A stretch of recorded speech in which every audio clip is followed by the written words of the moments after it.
Bom dia, gente, sejam bem-vindos. Estamos no penúltimo capítulo do livro de Esther. Glória a Deus, finalizando mais um livro, 17º, se eu não me engano. Ou seja, em 1 ano e 6 meses, você já leu 16 livros, 17 livros, né? Vocês estão de parabéns, nós estamos, fora os que a gente lê normalmente aí, né, gente? Bom, então vamos lá. Hoje a gente está então no capítulo 9 do livro de Esther. E eu coloquei o título como as histórias da Bíblia estão nela por um motivo, com um objetivo, com um propósito. Da gente conhecer a Deus, Gente, é impossível a gente confiar em alguém que a gente não conhece. Principalmente se esse alguém é invisível. Né? É invisível, mas real. Mas como é que você vai confiar? E algum tempo atrás a gente fez uma live aqui falando que confiar é se abandonar, é se tipo largar assim, sabe? Eu não sei se você já foi em uma igreja, se alguém já fez esse tipo de assimilação, mas lá na minha igreja normalmente, aí as pessoas pegam assim e falam, você confia mesmo em mim? Coloca a pessoa, né, virada de costas assim, aí a outra pessoa tá lá atrás. Ela, você confia mesmo em mim? Então se joga, vai, joga pra trás, pode cair pra trás aí, vamos ver se você realmente confia. E é isso, e muitas vezes a pessoa, tipo, dá uma caidinha assim, coloca o pé. Às vezes a gente não consegue, sabe, se abandonar, assim, confiar de tal maneira que a gente se joga, sabe, que a gente joga pra trás, assim. Se é seu pai, você sabe que ele vai te segurar. Muitas das vezes, se você coloca uma criança assim, ixi, se você chama, vem cá, vem no papai, ela vai com tudo, nem pestaneja, né? E é exatamente isso. Então, se a pessoa... não existe maneira da gente confiar em alguém se a gente não a conhece na sua integralidade. E as histórias da Bíblia estão contando, algumas coisas estão sendo contadas aqui, não porque talvez a gente vai passar igual, mas pra gente descobrir o tamanho, a dimensão, a proporção do nosso Deus, como ele é grande, como ele fez e como ele pode fazer, sabe? Como ele deu livramentos, como ele mudou histórias, como ele realizou sonhos, como ele realizou projetos, como ele fez milagres. Tudo isso vai crescendo o nosso entendimento e o nosso conhecimento a respeito de Deus e de Jesus Cristo, de maneira que a gente começa a ver aí, a falar, cara, nesse Deus eu posso confiar. Cara, se esse Deus é real, se eu acredito na Bíblia, sabe, eu posso me largar nas mãos do meu Deus, eu posso confiar a minha família, eu posso confiar os meus bens, eu posso confiar os meus negócios, eu posso confiar. Então, a gente vai, como é que se diz, continuamente falar e olhar para esses capítulos com essa intenção, com essa motivação de, tipo, conhecer a Deus. Então, vamos começar aqui, vamos começar orando. Olha quem apareceu, Isabel, seja bem-vinda, bom dia.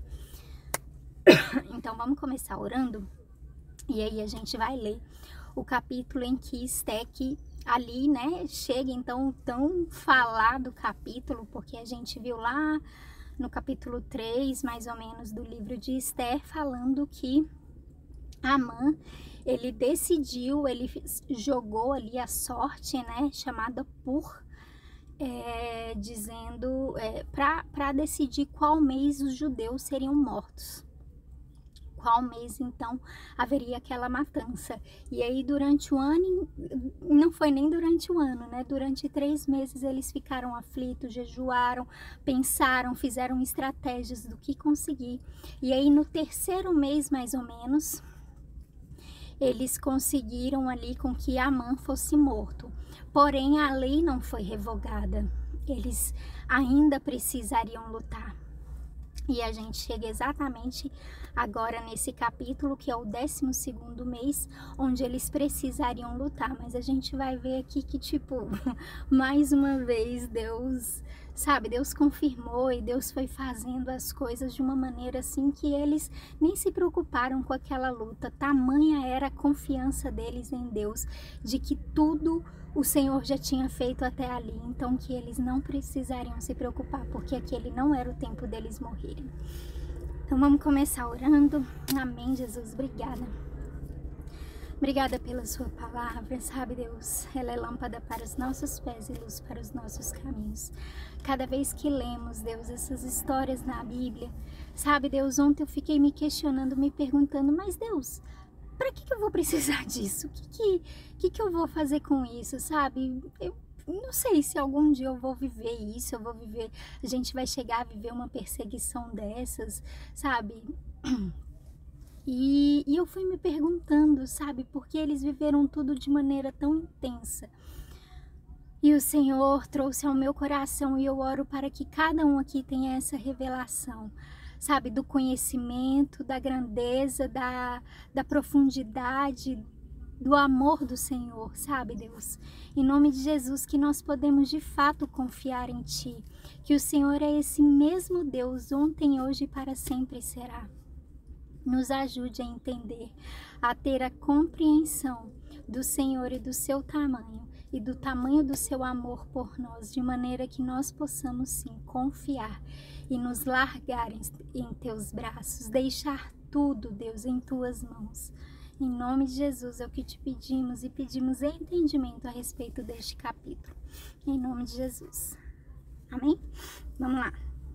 Então, capítulo 9, versículo 1 vai dizer: chegou o dia 13 do 12º mês, o mês de Adar, o dia em que deveria ser cumprida a ordem do rei. Era o dia em que os inimigos dos judeus esperavam dominá-los, mas o que aconteceu foi o contrário. Os judeus derrotaram os seus inimigos. Em todas as cidades do reino onde havia os judeus, eles se reuniram para atacar os que queriam matá-los. Então, parando aqui rapidamente, em outra versão vai usar uma palavra que assim pegou meu coração e falou assim, que chegou o dia em que os inimigos dos judeus pensavam que ia se assenhorar deles, quando na verdade os judeus se assenhoraram daqueles inimigos. Então assim, Deus mudou completamente a história que estava prevista no início do ano para o final do ano. Teve um desfecho totalmente diferente daquilo que eles ficaram tão aflitos. E aí continua no versículo 2, ninguém podia resistir aos seus ataques, pois todos estavam com medo deles. Todos os oficiais das províncias, isto é, os chefes dos vários povos, os representantes do rei e os governadores das províncias ajudaram os judeus, pois tinham medo de Mordecai. A fama dele se havia espalhado pelo reino inteiro e todos sabiam que ele tinha muita autoridade no governo. E o poder de Mordecai ia aumentando cada vez mais. Portanto, os judeus fizeram com os seus inimigos o que queriam. Mataram todos com as suas espadas, não deixaram ninguém escapar.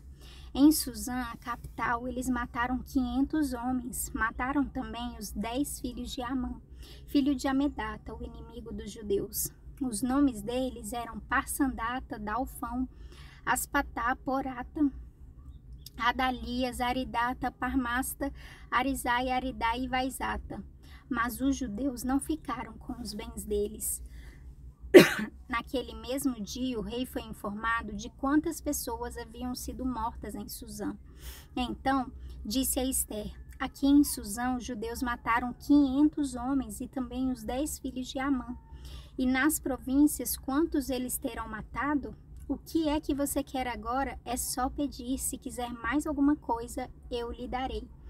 Ester respondeu, se for do agrado do rei, dê autorização aos judeus de Suzã para fazerem amanhã o mesmo que tinham ordem para fazer hoje. E peço também que os corpos dos 10 filhos de Amã sejam pendurados em forcas. O rei concordou e mandou ler a autorização em público em Suzã, e os corpos dos 10 filhos de Amã foram pendurados em forcas. No dia 14 do mês de Adar, os judeus de Suzã se reuniram e mataram mais 300 homens na cidade, mas não ficaram com os bens deles. No dia 13 do mês de Adar, os judeus das províncias se reuniram e se defenderam. Mataram 75.000 inimigos e assim se livraram de todos os que odiavam. Mas não ficaram com os bens dos mortos. No dia 14, eles descansaram e comemoraram com banquetes e festas. Mas, em Suzã, os judeus comemoraram no dia 15 do mês, pois no dia 13 e 14 eles mataram os seus inimigos e só no dia 15 descansaram. É por isso que os judeus que vivem em vilas e povoados comemoram o dia 14 de Adar com banquetes e festas e mandaram comida uns aos outros. Uma coisa aqui que a gente precisa observar é que ali, então, o rei estava vendo destruição total no país dele, dos seus compatriotas ali, né, dos seus patrícios, e ele virou e ele fala para Esther, e ele fala: pronto, Esther, o que você queria está sendo feito. Posso fazer mais alguma coisa por você? Gente, Deus mudou o coração do rei a tal ponto que ele ainda perguntou. E Esther, ela não dá mole, ela não fala: caraca, velho, tô acabando com a família do rei, com o reino aqui. E ela vira e ela vai até o fim, ela pede a cabeça do inimigo por completo. Ela fala: eu quero que pendure os 10 filhos de Amã na forca, eu quero mais um dia para a gente poder destruir totalmente aqueles que queriam nos aniquilar. Então, às vezes a gente olha assim, é que nem Davi, né, que foi ali e não satisfeito em atirar e derrubar Golias, ele ainda cortou a cabeça de Golias. Então a gente precisa, saber derrotar o inimigo totalmente. E aí no versículo 20 vai acabar dizendo: Mordecai escreveu tudo o que havia acontecido e mandou cartas a todos os judeus que moravam em todas as províncias do reino, tanto aos de perto como aos de longe. Nas cartas, ele ordenou que todos os anos eles comemorassem os dias 14 e 15 do mês de Adar, pois foi nestes dias que os judeus se livraram dos seus inimigos, e foi neste mês que a tristeza e o luto se transformaram em alegria e festa. Portanto, que dessem banquetes e festas, mandassem comida uns aos outros e distribuíssem presentes aos pobres. Assim, os judeus, de acordo com o que Mordecai tinha escrito, começaram o costume de comemorar esses dias.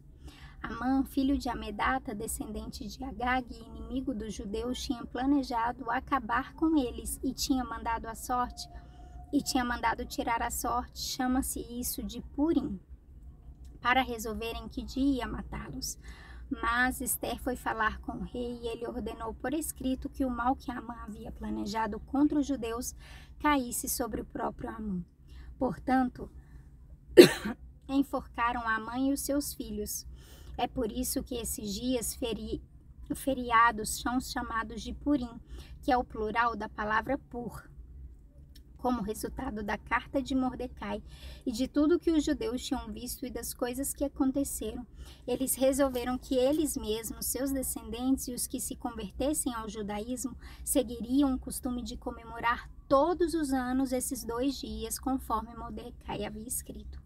Ficou resolvido que daí em diante toda a família judaica em todas as cidades das províncias do reino comemoraria a festa de Purim, para que os judeus lembrassem sempre do que havia acontecido. Nunca, em qualquer época, deixariam de comemorar essa festa. A rainha Esther, filha de Abiail, também escreveu uma carta junto com o judeu Mordecai, dando todo o seu apoio à carta que Mordecai já havia escrito a respeito da festa de Purim. Cópias da carta foram mandadas a todos os judeus das 127 províncias do reino, desejando-lhes paz e prosperidade, e confirmando que a festa de Purim devia ser comemorada nos dias marcados.